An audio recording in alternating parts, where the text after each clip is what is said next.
Ever wondered who the gym leaders of the past were before the gym leaders of today? Welcome to Kanto Origins, a concept where we look at the Kanto region before the events of Red and Blue, reimagining a ton of fan favorite characters like a much younger Samuel Oak, as well as a few distant relatives. Now, this video is part of a series and is set to cover the important characters of Kanto Origins, such as the gym leaders in Elite Four. However, for those of you who keep asking if this is ever going to become a fan game, I don't know, I'm not a developer. I'm just the idea guy. So what I can do is make a video taking this whole idea and mapping it out as if it were a game with a potential storyline, plot, and essentially a blueprint for anyone who might want to make this a game, if you catch my drift. But that's all in the future. For now, let's check out the Kanto Origins gym challenge known as the Indigo Challenge. And that challenge begins with a much younger Mr. Fuji. Vibrant, inquisitive, and full of curiosity, he leaves the volcanic home of Cinnabar Island and journeys to Lavender Town, a place shrouded in myths and legends about ghost-type Pokemon. His fascination isn't just academic, however, it's personal and deeply influenced by a profound friendship and intellectual colleague back home. I wonder who that is. This colleague has always encouraged Fuji's curiosity, inspiring him to delve deeper into the unknown. Upon arriving to Lavender Town, Fuji finds himself in a community where the line between living and the supernatural is blurred. This eerie atmosphere becomes the perfect setting for his research. He also then decides to become the gym leader of Lavender Town, a role he is somewhat reluctant to. However, this position is a means to an end, facilitating his research by battling new trainers, learning from them, and overall understanding Pokemon better. Fuji specializes in the normal type, which is a reflection of his belief in understanding the basic essence of Pokemon life. His Pokemon are Meowth and Lickitung. I picked these Pokemon because their base stats were similar to Brock's Geodude and Onix from the mainline series, making it a very reasonable first gym leader battle. As trainers challenge the Lavender Gym, they quickly realize that battling Fuji is unlike any other battle. He's not just a gym leader, he's a researcher at heart. Each battle is an experiment, a learning experience. He observes, takes notes, and adapts. His gym, decorated in various research paraphernalia, becomes a hub for both battles and knowledge exchange. Upon defeating gym leader Fuji, the player is awarded the Harmony Badge, a symbol of harmonious balance between humans and Pokemon. Get ready for another familiar face as we head towards Saffron City to challenge the second gym leader, or should I say dojo master, Bruno. Even in his younger years, Bruno was renowned for his incredible skill and discipline. His teachings at the dojo go beyond physical prowess. Bruno instills in his students the importance of inner strength, resilience, and respect, values he upholds in every aspect of his life. Bruno has a much different team than his modern Elite Four team. He starts off with a Mankey, known for its agility and fiery spirit, a Machop as a symbol of growing strength, and a Primeape embodying raw power that is only controlled through discipline, not emotion.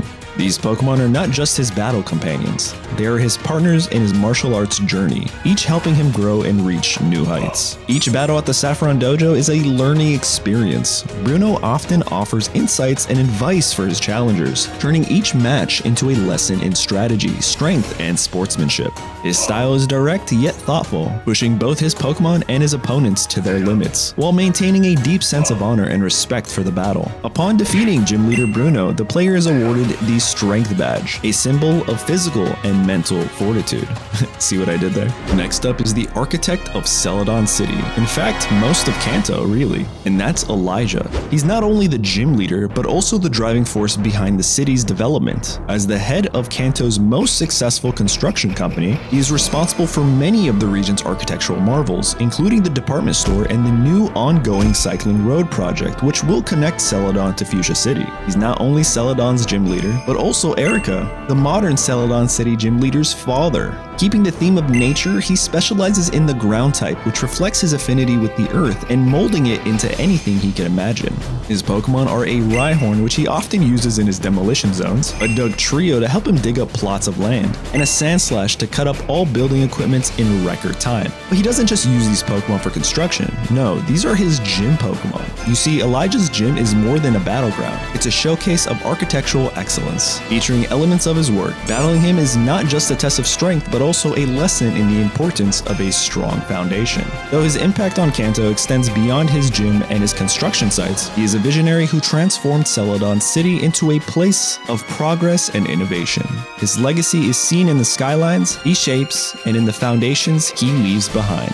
Upon defeating Gym Leader Elijah, the player is awarded the Foundation Badge, which symbolizes the solid groundwork and stability necessary for any great endeavor. Moving on to the Ninja Master of Fuchsia City and the struggles she faces. Although Yukiko is the most skilled ninja in all of Kanto and the gym leader of Fuchsia City, her father, the head of their ninja clan, refuses to promote her to the rank of Jonin. His reasons rooted in concern and traditional views. Instead, he wishes that Yukiko would just focus on motherhood and leave the demanding and dangerous lifestyle behind. However, refusing to accept her father's decision, she takes on the role of the city's gym leader and uses this position to demonstrate her abilities, aiming to achieve an unprecedented streak of 100 victories. Her goal is clear: to prove to her father and to herself that she can excel as a Jonin, a gym leader, and a mother for her baby boy Koga. Yukiko is an amazingly strong woman who, at the face of adversity and challenge, stands tall and takes it head on with such grace and resilience. She specializes in the clan's specialty, poison-type Pokemon, and her Pokemon reflect her strength and stealth. She has a Tentacruel with its swift and fluid movements, Weezing, a master at creating smokescreens and cover, Venomoth, a master of surprise attacks, and her ace, Nidoqueen, symbolizing strength and passion.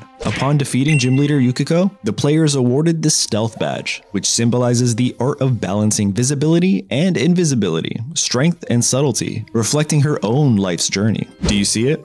Yup, that's Coralan, and he is Gym Leader Misty's father from back in the day. However, he's not the gym leader of Cerulean City. Instead, he's the gym leader of Vermilion City, the city by the port and surrounded by waves. Here, the carefree gym leader Coralan spends most of his free time catching tides on his surfboard. He closes the gym during peak tide hours, which is why it's very hard to challenge him. However, he finally agrees to open his gym doors to challengers because he figures it's the fastest way to get back to the ocean. Although Coralan is a free spirit, he's a brilliant Pokemon trainer, and challenging him is like taking on a huge tidal wave. He specializes in water Pokemon, and his team consists of a Seadra, Golduck, Seeking, and his ace Kingler, who often rides with him on his surfboard. I picked these Pokemon for this gym leader because of their access to diverse movesets as well as what they bring to his team in terms of balance and strength. Because just like Coralan, some may look at these Pokemon and think not much of them, but in reality, they are a force of nature and can pack quite a punch. Upon defeating gym leader Coralan, the player is awarded the Title Badge, a tribute to the fluidity, strength, and adaptability required in overcoming this challenge. Now it's time to head towards Cinnabar Island and meet the young scientist slash gym leader Blaine. And look at all that hair, my man is flowing. Blaine is really good friends with Mr. Fuji, and their shared love for Pokemon research has stood the test of time. Similar to Fuji, Blaine has an intellect that is often revered as one of the highest intellects in all of Kanto. He can solve any puzzle in a matter of seconds, and when he isn't researching or exploring the island's dormant volcano, he's running the Cinnabar Island gym with his fire-type Pokemon. However, unlike his friend Fuji, he actually loves battling and is always looking for the next big challenge. His Pokemon are a Flareon with impressive fire control, Rapidash whose speed and agility embody a blazing comet, Ninetales with its mystical aura, and his ace Arcanine representing majesty and power. I was thinking about giving him a Magmar, but honestly, this younger version of Blaine really looks like they would be rocking an Arcanine as their ace. And who knows, maybe he picks up a Magmar in his later years. Upon defeating gym leader Blaine, the player is awarded the Volcano Badge, which symbolizes a fiery spirit and a never give up attitude.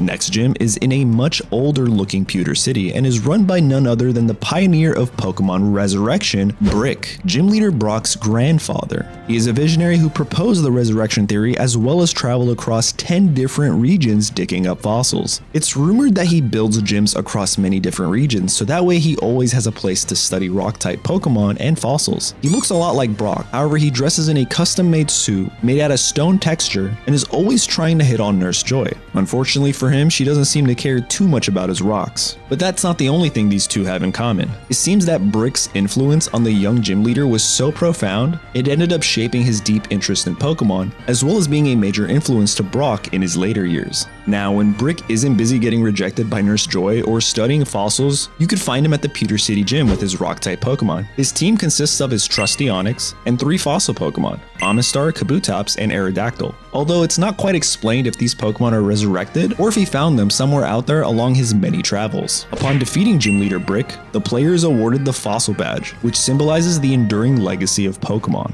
And we've made it. It's time to meet the final Gym Leader, and just like in Red and Blue, they can be found in Viridian City. Meet Sophia, the Flying type specialist and Giovanni's mother. Now, there is much more than meets the eye with Sophia. That will be better explained in a future video. However, what I can tell you is that everything she does is for the better future of Kanto and her little Geo. She specializes in Flying type Pokemon, and her team is one of the strongest Gym Leader teams you'll ever face, befitting the final Gym Leader of Kanto Origins. She has a Pidgeot with its keen eyesight and swift movements, representing the grace of flight, a Pharaoh embodying speed and agility, mirroring her own precise and sharp battle tactics, a Gyarados who brings ferocity and intensity to the skies, Dodrio with its triple threat of heads, representing her multifaceted strategy in battles, and finally her ace, Dragonite, the majestic and most powerful dragon in all of Kanto. In fact, she was rumored to be rivals back in the day with Draco, Pokemon champion Lance's father, but I digress. Upon defeating Gym Leader Sophia, the player is awarded the Wind Badge, which symbolizes spirit and rising up to meet every challenge, including the Indigo Challenge. Congratulations! Now with all 8 gym badges, it's time to check out the Indigo Challenge's first Elite Four, starting with the Psychic Maestro Simon. Simon's a master Psychic type specialist with supernatural abilities similar to another character we all know and love. That's because Simon is Gym Leader Sabrina's father. Now, you may not remember this, but he had a short cameo in the anime, but he was never given a name, so I thought it would be a neat idea to incorporate him into the past Elite Four, and his name is a play off of Simon Says, and a nod to his psychic abilities. His team consists of a Slowbro, Mr. Mime, Hypno, Starmie, and an Alakazam. But not just any Alakazam, it's a Mega Alakazam. Yup, that's right. I gave every Elite Four member a little something extra, considering all they had in their disposal was a very limited Kanto Pokedex. Good luck with this challenge. As a member of the Elite Four, Simon's battles aren't just a test of strength, but also of mental acuity. His strategic use of Pokemon's abilities challenges trainers to think beyond physical attacks and delve into the realm of psychic strategy. If you manage to beat Simon, you'll then be greeted by a quirky elder fellow by the name of Eugene. He's actually Gym Leader Elijah's father and Erica's grandfather. His nature-focused ethos significantly influenced his family, which is evident in Elijah's success in construction while maintaining a balance with nature, and Erica's later role as the Celadon City Gym Leader, with her own affinity for Grass-type Pokemon. He specializes in Bug-type Pokemon, and his team consists of Parasect, Butterfree, Venomoth, Scyther, and his ace, Mega Pinsir. But just because they're all bug types doesn't mean they won't squash you. As an Elite Four member, Eugene challenges trainers to reconsider their perceptions of bug-type Pokemon, often seen as weak or simple.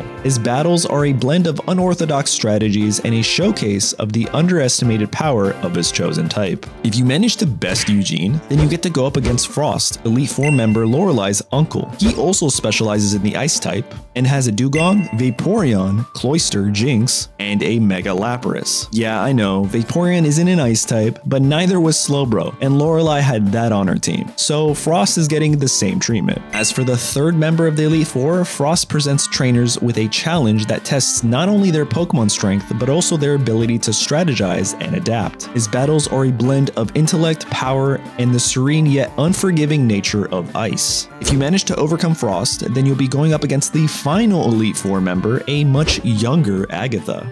Her team is pretty much the same as her modern team. She's got a Golbat, Arbok, Haunter, and 2 Gengars. However, one of them is a Mega Gengar. Good luck finding out which one. As the final member of the Elite Four, Agatha presents the ultimate test of courage, strategy, and understanding of Pokemon. Her battles are not just physical, but also psychological challenges, forcing trainers to confront the unknown and adapt to unforeseen tactics. Now, if you manage to defeat all 4 members of the Elite Four, then it's time to take on Sammy, aka Buff Daddy himself, Samuel Oak, the champion of the Indigo Plateau. His team was a lot of fun to build. I gave him a Nidoking to start, since it's often thought that his Nidorino and Agatha's Gengar were the ones battling each other in the loading screen of the original games, so this made sense to me. He also has a Kangaskhan named Kanga, a nod to his younger days in reference to the manga. We gave him a Venusaur, Charizard, and Blastoise because of course he does. Of course he has them. They're the starters he gives out. And for his final Pokemon, I looked back over his manga team and saw that he had an Eevee and decided to give him a Jolteon because 1, it would help round out the team rather well, and 2, Jolteon is the only evolution of Gen 1 that has yet to be used in an important character's team. Now, the thing that makes Oak super strong is the fact that 4 of his Pokemon, yes 4, can Mega Evolve. He can have a Mega Venusaur, Mega Charizard, both forms, Mega Blastoise, or even a Mega Kangaskhan at any given moment, making him the toughest challenge yet in all of Kanto. Do you think you'd be able to overcome the younger Samuel Oak? Only one way to find out, I guess. Thanks for watching, and be sure to let me know who your favorite character was in the comments down below. The next video should be coming out after this holiday break, so be sure to subscribe so you don't miss out on how Kanto Origins would look like if it were a Pokemon fan game. I'll see you then.